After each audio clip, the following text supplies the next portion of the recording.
우리 오전에 우리가 10시에 에베소서 말씀을 이제 배경을 한번 살펴보고 1장을 읽었는데요. 에베소서라는 말씀, 우리 교회 학교 내려갈 때 우리 박수로 잘 내려가겠습니다. 고맙습니다. 가서 잘 말씀 배우시기 바랍니다. 바울이 갇혔다는 것이 중요합니다. 여러분 혹시 갇힌 경험이 어떠신지 모르겠지만요. 이 바울이 초등학생만 내려가세요. 자, 제가 94년도에 군대 갔을 때 첫 주일날 논산훈련소에서 목사님이 이렇게 설교하시더라고요. 이제 여러분이 마음대로 할 수 있는 일은 없습니다. 일어나는 시간도, 잠자는 시간도, 밥 먹는 시간도, 심지어 어느 순간까지는 아마도 처음에 자다이 배치되고 아마 이등병 때는요, 화장실 가면 또 보고해야 되거든요. 충성! 화장실 다녀오겠습니다. 그러고 가야 돼요. 보고하고, 여러분 어떠신지 모르겠지만은, 이게 인원이 들어가고 나가는 것에 대해서 철저해야 되니까 그런 의미인 것 같습니다. 아, 그렇구나. 군대란 데가 그런 곳이구나. 내 마음대로 하는 것이 아니구나. 근데 그 경험은 때로는 소중하기도 합니다. 마음대로 할 수 없다는 경험이 소중할 때가 있습니다. 마음대로 할 수 없는 것이 없어야, 그래야 마음대로 한다는 게 소중한 줄 알거든요. 그래서 아마 군에 다녀오신 분들은 첫 휴가 날짜를 아마 잘 기억하실 겁니다. 저는 벚꽃이 한창 필 때, 분명히 군부대 안에도 벚꽃이 폈는데 4월 달이었는데 부대문을 딱 나서니까 꽃이 달라 보이는 거야. 아, 이게 꽃이 다르구나. 이게 마음에 주는 자유라는 마음 때문에 그런 것 같습니다. 자, 에베소서, 빌립보서, 빌레몬서 이런 말씀들을 골로새서, 옥중서신이라고 하는데요. 바울이 갇혀 있는 것이 분명합니다. 내가 로마 감옥에서 이렇게 쓴다라고 되어져 있으니까요. 그런데 바울이 그 편지를 쓰는데 바울의 마음을 잘 읽어보면요. 마음은 한없이 자유롭습니다. 지난 한 주간 동안 한번 여러분 생각해 보십시오. 여러분 마음대로 다녔잖아요. 마음대로 다녔지만 뭔가 지켜야 됐죠. 그래서 내게 자유가 있는 듯한데 없는 것 같고, 내가 내 마음대로 하면 사는 것 같은데 우리가 항상 뭔가에 매여서 살지 않습니까? 예를 들면 날짜에 매여서 살기도 하죠. 내가 며칠까지는 이걸 해야 돼. 내가 며칠까지는 이걸 갚아야 돼. 여러분 카드 회사에서 날아오면은 별로 기분이 안 좋죠. 드디어 왔구나, 올 것이. 이번 달에는 얼마나 썼나. 지금 내 통장에 얼마나 남아있나. 자유와 가운데 살지만 사실은 우리는 늘 뭔가에 매여 있습니다. 특히 요즘 우리가 살아가는 건 사실은 주로 직장생활 하셔도 숫자로 들어왔다가 숫자로 나가죠. 얼마는 카드값 내야 되고 얼마는 집세 내야 되고, 그렇게 한 달 한 달을 살아가고 있습니다. 그래서 이 에베소서 말씀을 들으실 때 나는 과연 얼마나 자유한가? 나는 정말 하나님이 주시는 자유를 누리고 있는가? 이게 크게 말하면 구원에 관한 말씀이지만 저는 여러분에게 이게 내 영혼의 자유의 말씀으로 또한 다가오기를 바랍니다. 자, 로마서와 에베소서가 그런 차원에서 두 가지 차원의 다 차이가 있다고 했죠. 제가 이렇게 기록해놨는데 여기는 로마서를 보시면 예수를 믿음으로, 사도 바울이 보기에 내가 죄인인데 내가 어떻게 구원을 받을까? 내가 어떻게 하나님의 은혜를 입을까? 뭔가를 좀 열심히 해야 되나? 그런 믿음들이 있었죠. 그렇게 믿어야 된다. 제가 기회가 있을 때마다 교회 역사에 대해서 말씀드렸는데 주로 이제 종교개혁 시즌쯤에 제가 말씀을 드리기도 했는데 올해도 아마 그런 시간들이 있을 겁니다. 제가 아마 오전에 두란노 시간에, 제가 그때는 두란노 시간에는 성경의 역사나 교회 역사에 대해서 말씀드릴 때는 따로 좀 광고를 하겠습니다. 사도 바울이 예수를 믿음으로 구원을 얻는다라는 이 한 가지를 붙들고 로마서를 기록했다면 에베소서는요, 우리를 구원하시는 그 하나님이, 여기는 제가 하나님의 은혜로라고 기록해 놓았습니다.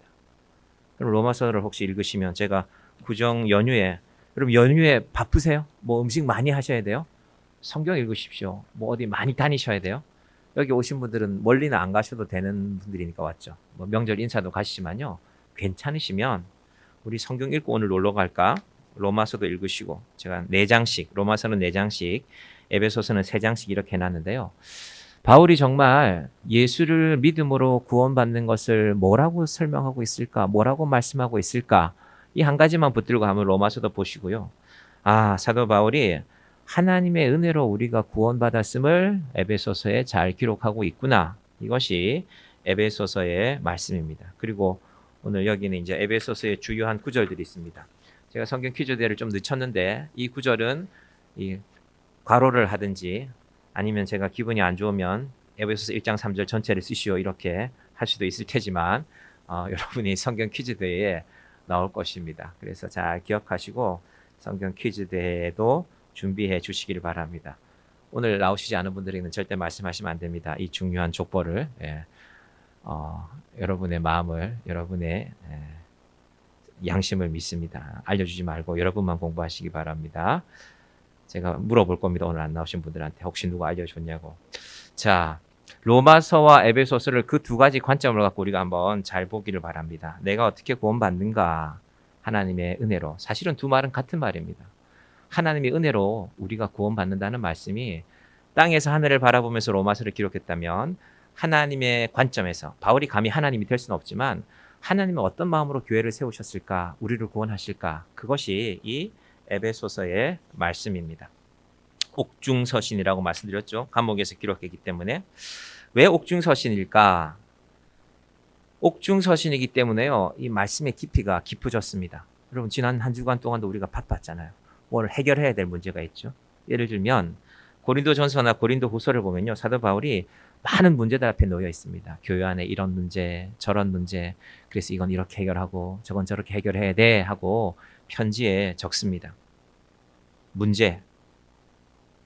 세상에 많은 문제들 앞에 우리가 서 있는데 우리는 그 문제들 해결하면서 하루하루를 또는 한 달 한 달을 살아가고 있습니다. 오늘은 이거 해결하고 내일은 저거 해결하고 내가 뭐가 좀 모이면 이것도 해결해야 될 텐데 아마 자녀들이 자라난 분들은 제가 저희 아기는 어리지만 노예 제 또래 목사님 자녀들 중에는 결혼하는 그런 자녀들이 있거든요. 뭐 저보다 한두 살 많은 분들 자녀들 이런 분들 보니까 다 청첩장들이 이제 봄에 쭈르륵 하고 이제 날아와 있어요. 야, 나이가 드니까 이거 쉽지 않은 문제구나. 뭐 다 가면 좋겠지만 또 다 갈 수는 없잖아요. 인사를 치른다는 것이. 이거.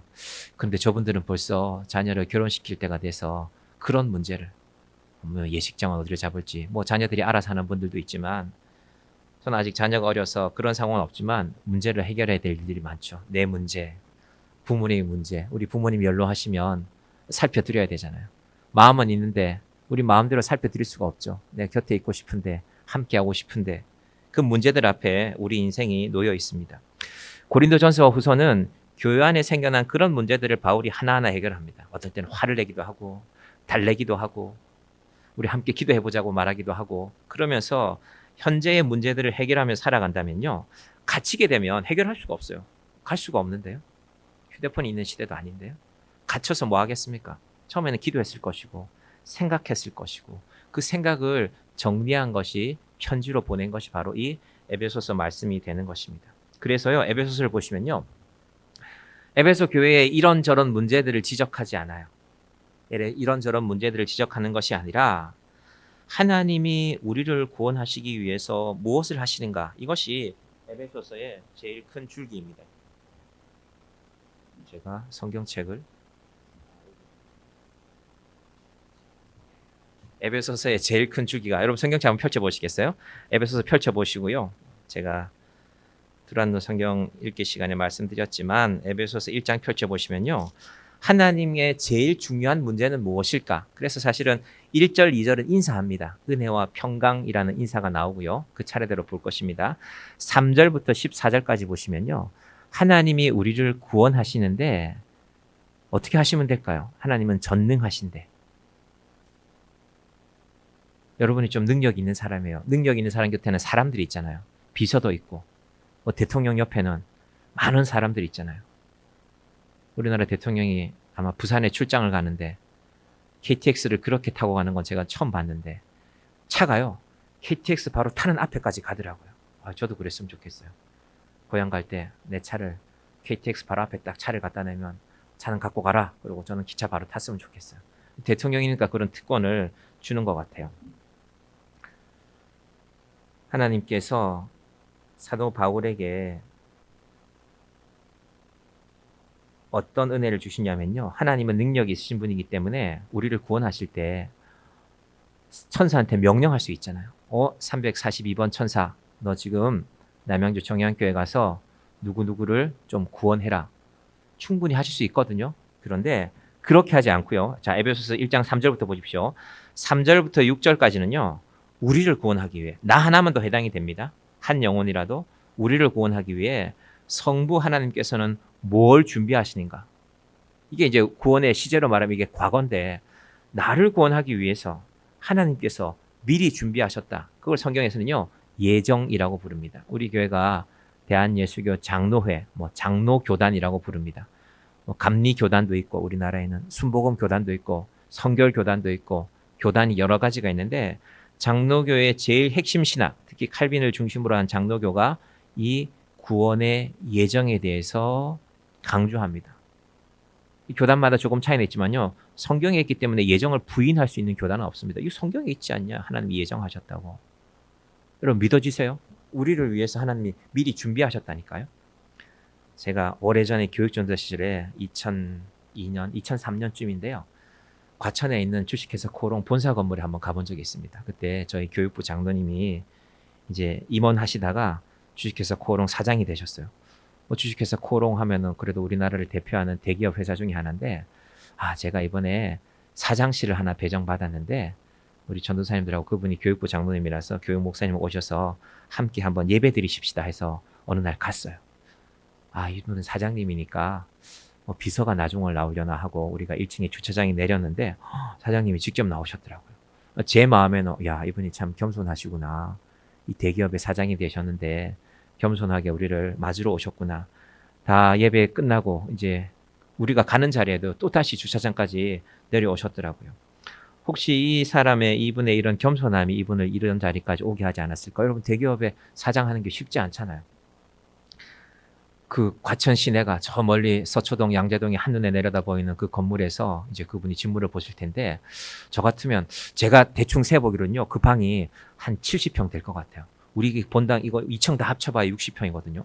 이렇게 널찍한 방이 있구나. 저게 다 보이네 하는 이전 방에 있으면 사람이 좀 교만해질 것도 같은데 제 마음에 그분이 그렇다는 게 아니라 근데 그분이 이분이 그 마음을 잃지 않는구나. 그분이 주일 아침 일찍 나오셔서 주차 안내를 하시는데요.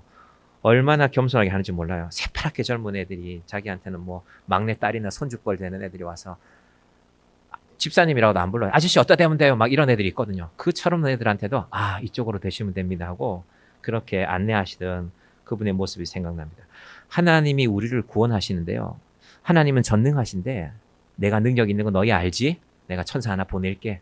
너희 그렇게 구원받는 거야. 하지 않으셨다니까요. 이게 중요합니다. 우리가 사람을 대할 때 우리가 어떤 일을 맡았을 때 어떻게 하는가가 이 하나님의 은혜를 생각하면 그래서 사도 바울이 찬송하리로다라고 3절을 시작했고요. 7절부터는요. 그럼 우리의 구원의 현재는 뭔가? 제가 개략적인 것부터 말씀드립니다. 우리의 구원의 현재는 그리스도께서 일하시는 것이다. 그래서 그리스도 안에서라는 말이 계속 반복됩니다. 에베소서에 35번. 바울 편지 전체에는 160번 이 말씀이 반복되고 있습니다. 예수님께서 우리를 구원하신다. 어떻게? 8절 보시겠습니까? 모든 지혜와 총명을 우리에게 넘치게 하사. 그럼 우리가 어른이 되면 우리가 뭘 좀 많이 알고 나면요. 다 알려주기 싫잖아요. 귀찮잖아요, 사실은. 애가 뭘 자꾸 묻잖아요. 엄마 컴퓨터는 어떻게 작동하는 거야? 이게 왜 화면이 이렇게 바뀌어?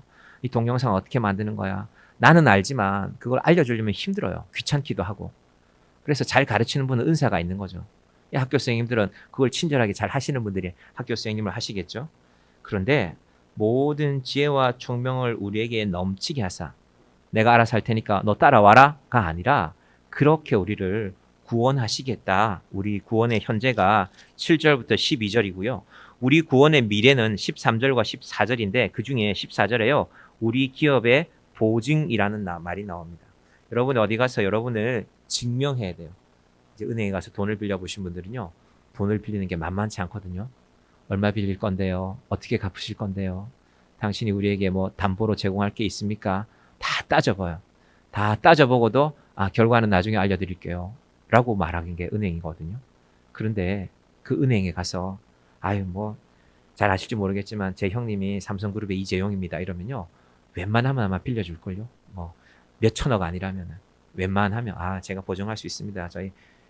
이런 제가 신분이 있습니다. 제가 이런 직업 갖고 있습니다. 보증이라는 게 참 중요한데 그걸 우리의 구원이라고 생각하니까 여러분 우리가 어떻게 변할지 모르잖아요. 저는 제가 어떻게 변할지 몰라요. 여러분은 여러분이 어떻게 변할지 아세요? 내가 어떻게 변할지, 내 상황이 어떻게 바뀔지, 내 인생이 어디로 갈지 우리는 사실 모르거든요. 그래서 보증이 필요합니다. 그런데 성령께서 우리의 보증이 되신다. 이것이 우리를 구원하시는 하나님의 뜻입니다. 성부, 성자, 성령 하나님이 성경 전체에서 우리의 구원에 대해서 이렇게 분명하게 선포하고 있는 것은 에베소서가 제일 정확한 말씀입니다. 그래서 이 에베소서 1장 말씀을 여러분 잘 기억하시기를 바랍니다. 그래서 이 중요한 문제를 논해야 되기 때문에요. 작은 문제를 논하지 않습니다. 고린도 전후서 같으면은 뭐 결혼은 어떻게 해야 되냐, 교회 안에 이런 문제들은 어떻게 되냐, 음행하는 자들은 어떻게 되냐, 그런 문제도 물론 중요하지만 에베소서에서는 지금 나는 그런 거 얘기할 겨를이 없다. 우리의 구원에 관해서만 너희에게 일러주겠다라고 사도 바울이 깊은 내용으로 정리한 것입니다. 그래서 감정적인 표현도 하지 않습니다. 고린도 전후서에는 화도 막 내거든요. 너희들 말이야 그렇게 하면 안 돼. 이게 막 느껴집니다. 그런데 에베소서에는 그것도 절제합니다. 이 에베소서를 살펴보면요. 그래서 이 에베소서가 결국은 어디로 연결되냐면요. 1장 마지막 부분에 보시면요. 교회로 연결됩니다. 교회. 이런 얘기들이 다 교회와 연관되는 것이었어. 그래서 에베소서를 말할 때요. 교회론이라고 말합니다. 지금 제가 설교를 하면서 지금 헷갈리는 게 내가 지금 이게 10시에 두란노 학교 때 했던 내용인데 이 얘기를 또 하면 두 번 들으면 이분들이 지루해할까라는 고민과 함께 그런데 그게 중요한 얘기인데 지금 이 원고에는 없지만 내가 그 얘기를 다시 해야 될까라는 고민이 있습니다. 제가 지금 그 고민 가운데 말씀을 드립니다. 자, 그래서 에베소서에는요. 우리를 구원하시는 하나님, 이게 정확하게는 성부, 성자, 성령 하나님의 은혜가 나오고요. 그 하나님이 교회를 통하여서 뭘 하시는가? 그래서 크게 구원론과 교회론이라는 두 가지 중요한 이야기가 에베소서에 등장하게 됩니다. 그래서 신학교 가면 구원론 얘기할 때는 항상 에베소서를 제일 중심으로 가르치게 됩니다. 자, 우리가 다 신학교 갈 수 없으니까 또 신학교 다 갈 필요도 없습니다. 잘 들어보시기를 바랍니다. 자, 하나님이 우리를 구원하시는 이야기의 시작의 첫 문장이 뭘까? 1절로 가봅니다. 하나님의 뜻으로 말미암아 그리스도 예수의 사도된 바울은 하나님의 뜻이 중요합니다. 자, 교회가 에베소서가 교회론이라고 했는데 하나님의 뜻으로 시작합니다. 정의한교회가 8년 전에 처음 예배 드릴 때는요. 2018년도 3월 25일이었는데 그때는 저희 가족을 비롯해서 나머지 11분, 오늘 이 자리에 계신 분들도 계신데 14명이 모여서 예배를 드렸단 말입니다. 14명이 모여서 예배를 드렸어요. 그 전에 제가 연락했죠. 우리가 교회 위치는 여기입니다. 주차는 어떻게 하시면 될 겁니다. 우리가 예배 시간은 11시입니다. 이렇게 오시면 됩니다. 그날 아마 누군가 기도자도 정해졌어요. 그렇게 기도를 했단 말입니다. 우리가 그렇게 약속하고 모였거든요. 사람이 시작한 거 아닙니까?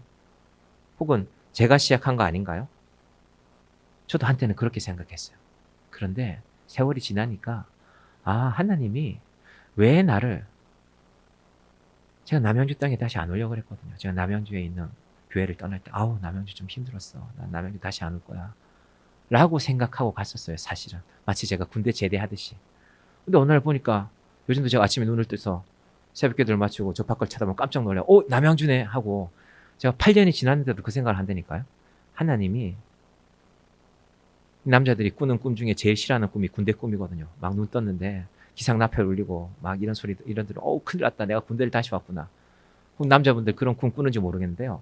분명히 내가 제대를 했는데 다시 영장이 날아왔어요. 당신 제대 군대 안 갔다 왔으니 군대 가야 돼 하고 이 꿈이 제일 싫은 꿈인데 그런데 하나님이 부르셔서 다시 여기서 여러분을 만난 것입니다. 그게 하나님의 뜻이에요.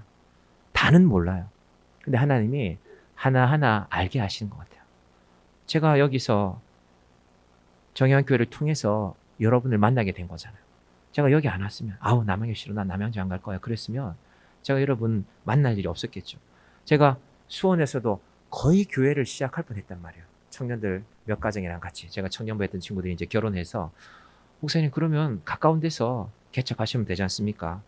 그래서 자리도 둘러보고 그 친구들 집도 멀지 않고 그래 여기서 한번 시작할 수 있겠네 하고 거의 접근했던 적도 있거든요.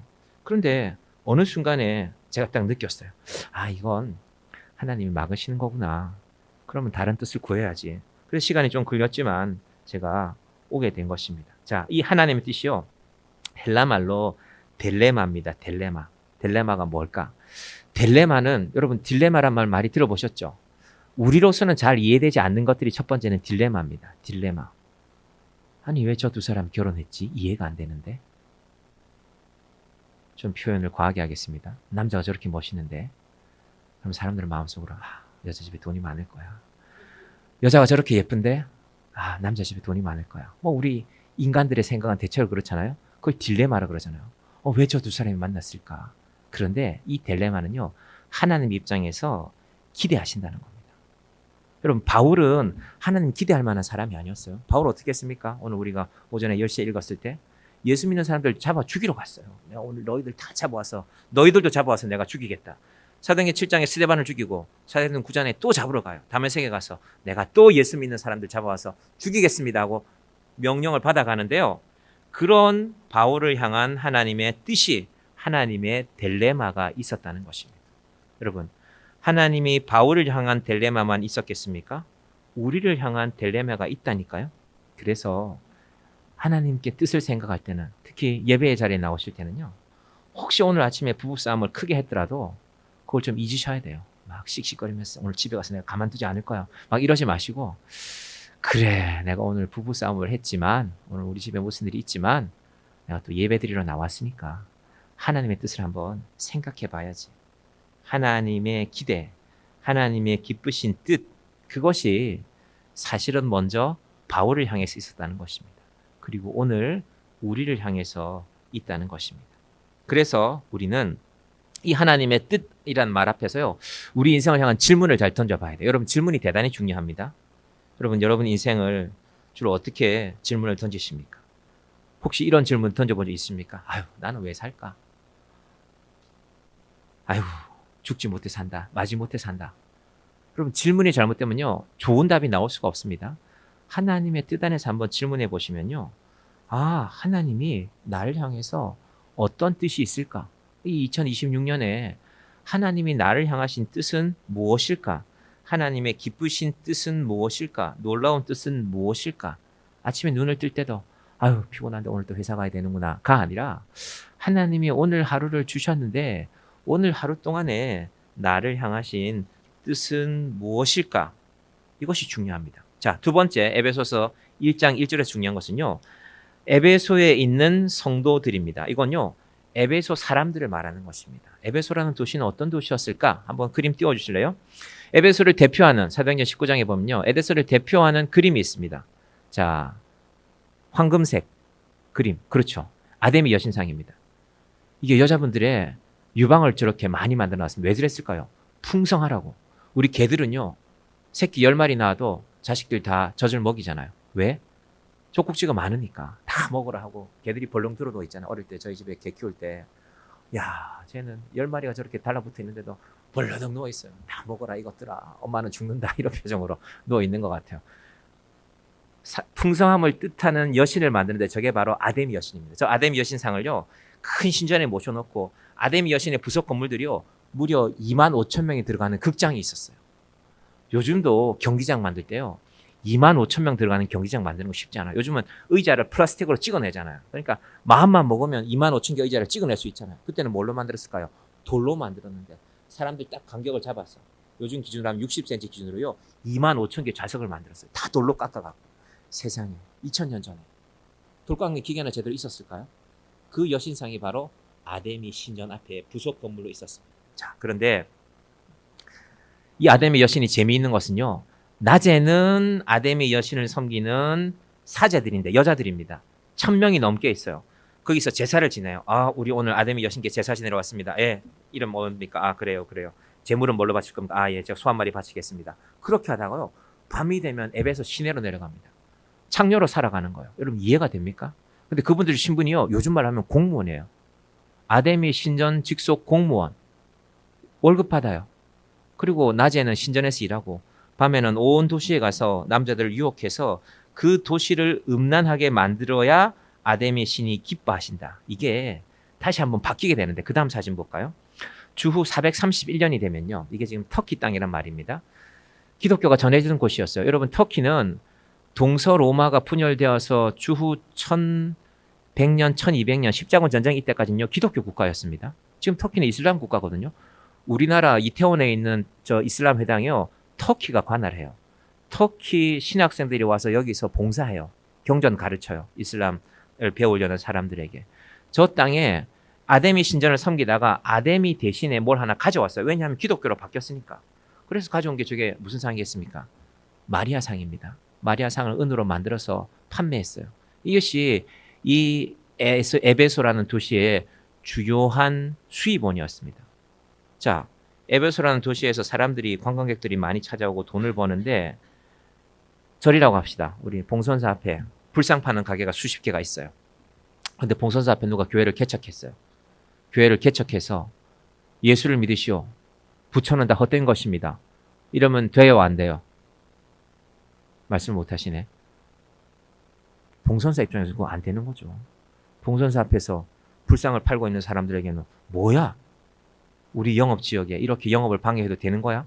왜 그런 일이 안 생기겠습니까? 그러니까 바울을 죽이려고 했죠. 이게 바로 에베소라는 도시인데 그 에베소 사람들을 일컬어서 사도 바울이 뭐라고 부르냐 하면요. 1절 다시 보시면요. 하나님의 뜻으로 말미암아 그리스도 예수의 사도된 바울은 에베소에 있는 성도들과 그리스도 예수 안에 있는 신실한 자들에게 편지하노니 저런 에베소에 성도들이 생겨났다는 거예요.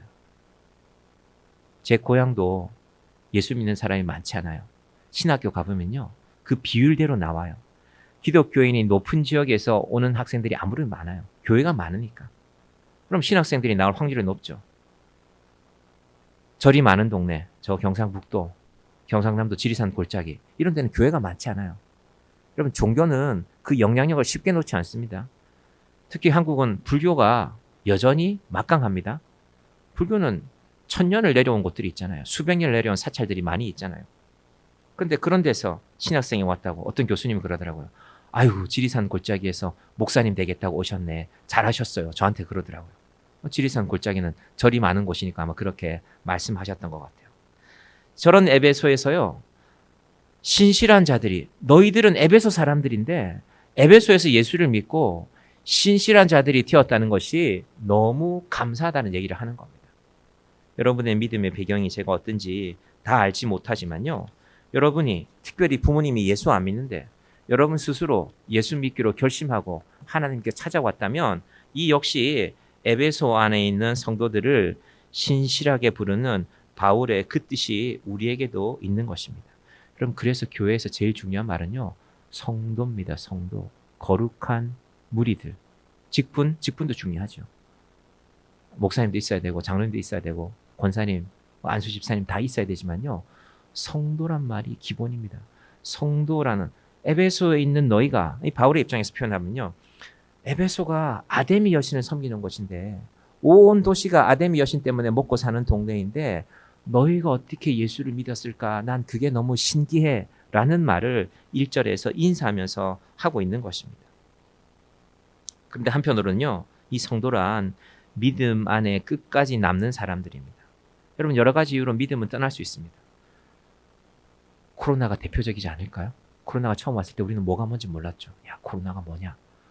코가 많이 나오는 게 코로나냐? 뭐 애들은 그렇게 장난스럽게 말하기도 하고 야, 감기보다 좀 센 게 코로나래. 근데 감기보다 센데 잘못하면 죽기도 한대. 그 사람들이 두려워했죠. 예배당에 모이지 마라. 사람 많이 모이는 곳에 가지 마라. 심지어 학교도 출석을 제한하고 아이들이 집에서 공부해서 그 코로나 3년 동안 학교를 제대로 가보지 못하고 중학교, 고등학교 졸업한 친구들이 많아요. 혼란스러웠죠, 애들이. 친구도 없어요. 집안에 갇혀 있었고. 그런데 코로나가 지나고 이제 다시 한 3년이 지났죠. 2022년에 끝났으니까 2023, 4, 5. 그래서 우리가 교회 입장에서 코로나를 보는 눈이 좀 생겼어요. 아, 교회가 얼마나 약한지, 우리 믿음이라는 게 얼마나 허약한지 코로나를 통해서 드러났잖아요. 여러분 그렇지 않습니까? 그래서 어떤 교회들은 아니 우리 교회가 한 500명 모이는 교회였는데 350명에서 회복이 안 돼, 회복이. 그 150명 어디 갔을까요? 여러 가지 이유로 다른 교회를 간 분이 있는지는 모르겠지만 떠났겠죠. 여러분, 믿음은 끝까지 지켜가는 것입니다. 지난주에 우리가 피택자 교육하면서 3040 얘기를 했어요. 요즘 모든 교회가 고민거리가 뭐 잘 되는 교회도 있겠지만 3040의 교회를 안 나와. 젊은이들이 뭐 초등학생이나 중학생 학부모들 아닙니까? 3040, 30대, 40대들은. 그래서 우리의 지난주의 의견 중에 하나는 목사님, 우리는 3040은 지금 당장 중요한 게 아니고 50, 60 중심으로 70 중심으로 가야 됩니다. 예, 그 말씀도 맞습니다. 근데 가만히 생각해 보면요, 교회는 세대를 넘어서 신실함을 지키는 자들이 성도가 되는 것입니다. 제가 이번 여름에 이 중요한 광고 빠졌네요. 광고 드릴게요. 우리 노회에서 중고등학생들과 청년들의 기준은 만 30세 이하입니다. 올 여름에 날짜가 8월 3일부터 7일까지입니다. 3, 4, 5, 6, 7 월화수목금입니다. 필리핀에 가보면요, 일명 쓰레기 마을이라고 알려진 곳들이 있습니다. 참 마음 아픈 얘기죠. 우리 동네가 오나범 양질인데 양질이 쓰레기 마을이라고 부르면 얼마나 마음 아프겠어요. 그 동네는 필리핀 양질이라고 칩시다. 필리핀 양질인데 그냥 사람들이 쓰레기 마을이라고 불러요. 왜? 필리핀에서 그 지역을 정해서 마닐라 시내에, 메트로 마닐라의 인구가 2천만이거든요. 마닐라 시내의 쓰레기를 그 지역에서 처리해요. 그냥 갖다 붓는 거예요. 분리수거 이런 거 안 해요. 그럼 그 안에서 쓸만한 거 골라내고, 온갖 쓰레기가 더 들어가 있으니까 유리 깨진 게 물론 들어있죠. 아이들이 유리에 찔려서 파상풍에 걸렸는데 치료도 받지 못하고 죽어가던 곳이 그 마을이었는데, 그 마을에 선교사님이 가셔서 교육을 안 받거든요. 아이들이 6살만 되면 쓰레기 주우러 나가는 거예요. 비닐은 비닐대로, 캔은 캔대로. 그렇게 하루 종일 일하면 우리 돈으로 1,500원, 2,000원 벌어요. 그걸로 이제 저녁밥 사 먹는 거예요. 그런 마을에 가서 학교를 세우고, 그 마을에서 그 학교 졸업생들 가운데 이제 내년이면 약학대학교 졸업생이 나옵니다. 그럼 필리핀은 약국에 부여하는 권한이 많아요. 우리 옛날에 병원 가서 처방 안 받고 약국에 갔잖아요. 그럼 감기약 좀 달라 그러면 약사님이 알아서 이거 넣어주고 이거 넣고, 좀 약을 세게 쓰면 약이 잘 나는다고. 그러니까 어떤 집들은 막 감기 나면은 세게 약 쓰는 집들은 막 손님이 많았어요. 막 아침부터 줄을 서고 그랬죠. 그런 권한이 지금도 있어요. 왜? 병원이 많지 않기 때문에. 필리핀 사람들이 의료보험도 제대로 안 돼 있고, 그래서 필리핀에서요, 약대를 나오고 약국을 하나 이렇게 세우게 됐다라는 거는요, 그 마을의 자랑입니다. 약사가 하나 나왔어. 뭐 의사는 물론이고. 그런데 그 쓰레기 마을에서, 처음에 쓰레기 마을이 세워졌을 때 그 도시의 공무원들이 쓰레기 마을에 무슨 학교냐. 나중에 그 학생이요, 약학대학 가려고 추천서를 써야 돼요. 약대하고 의대는 추천서가 중요한데, 주소를 보더니만 여기 쓰레기 마을 아니야. 쓰레기 마을에서 무슨 약대를 가냐. 너 등록금은 낼 수 있냐? 그런 일이 생겼거든요. 그래서 한국 목사님이 은행에다 현금을 예치했어요. 우리 돈으로 2천만 원을.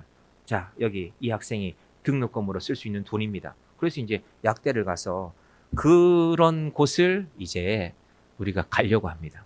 광고 드렸습니다. 청소년들, 청년들 가서 봉사하는 겁니다. 우리가 가서 뭐 호강하진 않을 겁니다.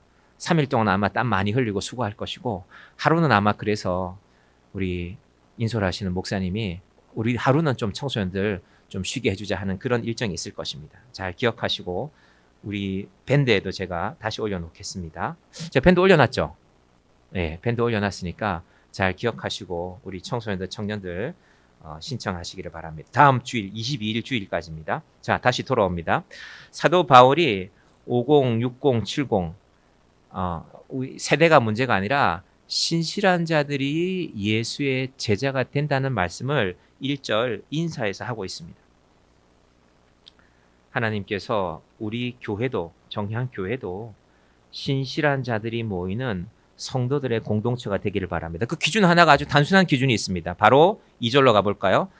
하나님 우리 아버지와 주 예수 그리스도로부터 은혜와 평강이 너에게 있을지어다. 그 기준은 사실 1절에 나오는데요. 그리스도 예수 안에, 엔 크리스토스. 에베소서에 35번, 사도 바울의 전체 편지에는 160번 나오는 말입니다. 여러분, 우리가 속으로 모임을 할 때요, 우리가 많은 얘기를 할 수 있죠. 뭐 올림픽에서 누가 금메달을 땄다, 뭐 주식을 내가 뭘 했는데 좀 올랐다, 뭐 좋은 일이죠. 그래서 밥을 살게. 그럼 우리가 박수도 치고 그래야죠. 그런 것도 중요하지만 더 중요한 이야기는 예수 안에 있는 이야기가 우리 이야기의 시작이 되는 것입니다. 그 예수 안에 있으면 우리가 두 가지를 먼저 누리게 되는데 이게 1장 2절입니다. 그리스도로부터 은혜는요, 카리스, 단번에 주어지는 거라고 제가 로마서 할 때도 말씀드렸습니다.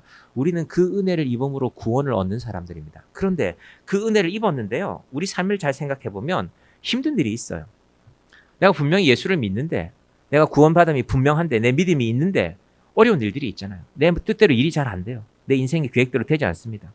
그럴 때 우리 마음이 뭘 잃어버리느냐? 평강을 잃어버립니다. 평강은 헬라 말로는 에이레네, 히브리 말로는 원래는 샬롬인데 우리 마음이 두둥실 떠요. 배가 파도에 휩쓸리듯이. 그때 이 평강이란 무엇인가? 우리의 인생의 상황이 그런 일들이 있을 때마다 예수님께서 허락하시는 평강, 다르게 말하면 마음의 평안을 주신다는 것입니다. 그 은혜와 평강이 어디로부터? 예수 그리스도로부터 우리에게 임하신다. 그래서 여러분, 어디 안에 있을 때에만 우리는 자꾸 기준을 이렇게 세워요. 내 인생이 내 계획대로 잘 되면, 내가 이만한 자본을 좀 모을 수 있어서 이런 사업을 할 수 있으면, 혹은 내가 뭐가 좀 더 많아지면, 내 생활이 조금 윤택해지면, 먹는 얘기를 해서 좀 치사하지만 제가 어렸을 때 저희 집이 뭐 얼마나 가난했는지 뭐 그런 건 제가 잘 모르겠지만 항상 귤이라는 거는요, 봉지로 사와서 먹는 거였어요. 까만 비닐봉지에 귤을 뭐 10개 사오셨는지 저희 아버지가 15개쯤 20개쯤 사온지 모르겠는데, 그러면 이제 겨울에 집이 춥죠. 시골집이 추우니까 이불 뒤집어 쓰고 앉아서 귤 하나씩 배급했죠. 배급 하나씩만 먹었죠. 아, 저거 하나 더 먹고 싶은데, 그러던 어느 날 우체국에서 무슨 상자가 왔는데 보니까 귤이에요. 아버지 아는 어떤 장로님이 제주도에서 보내신 것 같아요. 귤이 귀할 때인데, 동생하고 저하고 딱 앉아서 귤 박스를 쳐다보는데, 귤 박스를 이렇게 손을 잘 집어넣으면 귤을 뺄 수 있잖아요. 테이프를 뜯지 않고도. 야, 우리 하나씩만 먹자. 그리고 절대 엄마 아빠한테 말하게 안 된다. 먹기 시작했네요. 하나를 먹고 나니까 구멍이 좀 더 커졌잖아요. 손이 떠들어가서 자꾸 꺼냈는데 엄마 아빠가 이제 돌아오실 때가 됐는데 제가 보기에는 귤이 몇 개 남지가 않았어요. 큰일 났다. 야, 이거 우리가 한 개씩 먹던 건데 이거 우리가 다 먹어버렸으니까. 그날 제가 혼이 났는지는, 혹은 엄마 아빠가 막 보고 웃으셨는지는 기억이 잘 안 나요. 그런데 제가 가끔 귤을 보면 그 생각을 해요. 우리가 그래도 지금 혹시 여러분이 귤을 박스로 드실 수 있다면, 제 기준에서는 여러분은 부잣집 사람들이에요. 제가 어릴 때 그랬잖아요. 우리 집은 김을 9장씩 이렇게 쪼개서 조금씩 먹는데, 김이 왜 그렇게 작냐? 옛날 김은 또 작았어요, 크기가. 근데 제가 어느 집에 가보니까 그분이 식사를 하는데 김을 4장씩 나눠서 먹는 거예요. 야, 저 사람 나쁜 사람이네. 김을 9장씩 나누지 않고 4장씩 저렇게 먹는 사람이, 막 밥을 다 덮어도, 밥도 많이 폈는데 김으로 덮으니까 완전 밥이 김밥처럼 이렇게 동그랗게 둘러 말렸어요. 그럼 그게 불과 얼마 전입니다. 제가 젊잖아요. 제 나이가 얼마 안 됐거든요. 제가 젊은 사람인데 그게 불과 얼마 전이에요. 뭐 80년대 중반 후반, 뭐 올림픽 하기 전쯤 됐을 겁니다. 근데 우리가 지금 우리 교회 주방에는 항상 김이 있어요. 우리 갖다 놓으세요. 갖다 놓는 분들이 이분 저분이 갖다 놓으세요. 원하면 김을 먹을 수 있잖아요. 뭐 김이 요즘 귀하다고 말하지만, 그런데도 불구하고 우리가 감사하느냐? 잘 감사 안 해요. 평강이 있느냐? 평강이 잘 없어요. 그럼 우리가 뭘 잃어버린지를 생각해야죠. 예수 안에 있는 은혜와 평강을 잃어버린 것이 우리의 모습이 아닐까. 그래서 인사하는 것입니다. 은혜와 평강이 너희에게 있어야 된다. 여러분, 오늘 이 두 가지가 설교의 핵심입니다. 그러고 나서 이제 제가 나머지 부분을 잠깐 보고 마칠 텐데요. 그러면 은혜와 평강을 주신 하나님이 또 주시는 게 있다라는 겁니다. 3절 시작. 찬송하리로다. 하나님 곧 우리 주 예수 그리스도의 아버지께서 그리스도 안에서 하늘에 속한 모든 신령한 복을 우리에게 주시되. 자, 방금 은혜와 평강을 말씀드렸는데, 평강은 이 땅에서 우리에게 벌어지는 일 때문에 우리 마음이 흐트러질 때, 우리 마음이 흔들릴 때, 우리 이렇게 생각하죠. 아유, 내 인생에 뭐 이런 게 잘 돼야 하나님이 계신 거지. 하나님이 계시기는 하나? 하나님이 정말 내 편이신가? 하나님이 나를 알기나 하시나? 그러면서 생각보다요, 쉽게 믿음을 떠나요. 그럼 지금 30대, 40대들 풍성하게 살았거든요. 그 전에 비해서 50대, 60대에 비해서 풍성하게 살았다는 말입니다. 그래서 누려본 게 많아요. 요즘 젊은이들 20대들 누려본 게 많지요. 해외여행도 한 번씩 가봤고, 뭐가 좋은지 알고, 저는 이름도 모르는 브랜드들 많이 알아요. 나이키에서 제 브랜드를 아는 거는 멈춰 있는데 그 친구들은 나이키는 목사님 싸구려요. 더 좋은 거 많아요. 이러면서 막 누가 뭘 신었다. 저게 뭐 스니커즈인데 저게 70만 원짜리예요. 이러면서 네가 미쳤구나. 70만 원짜리 신발을 막 땅에 디디고 다니고. 제 마음으로는 뭐 제가 뭐 걔한테 욕할 필요는 없으니까 하나님께서 그 풍성함 속에서 뭘 잃어버렸냐면요. 신령한 게 별로 중요하지 않아졌어요. 신령한 게 뭐가 중요해요? 잘 입으면 되는데, 잘 먹으면 되는데, 남의 눈에 보이기에 좋으면 되는데. 그럼 그 시대에서 지금 30대가 40대 혹은 20대가 믿음을 갖고 살아간다는 건 정말 중요합니다. 쉽지 않으니까요. 더 좋은 게 많은데, 더 좋은 거 내가 누리고 싶은데 믿음은 눈에 보이지 않으니까요. 그런데 바울은 그 믿음을 신령한 것이라고 말합니다. 하늘에 속한 모든 신령한 복을 우리에게 주시되, 하늘에 속한 복이기 때문에 땅에서는 얻을 수가 없습니다. 4절까지만 볼게요. 시작. 곧 창세 전에 그리스도 안에서 우리를 택하사 우리로 사랑 안에서 그 앞에 거룩하고 흠이 없게 하시려고. 여러분, 세상에서 우리가 누리는 것들은요, 결정적인 약점 하나가 있습니다. 우리가 늘 염려해요. 잃어버릴까 봐. 여러분, 건강하시죠? 근데 건강 잃어버릴까 봐 동시에 염려하고 있지 않습니까? 내가 뭘 좀 누리고 있어요.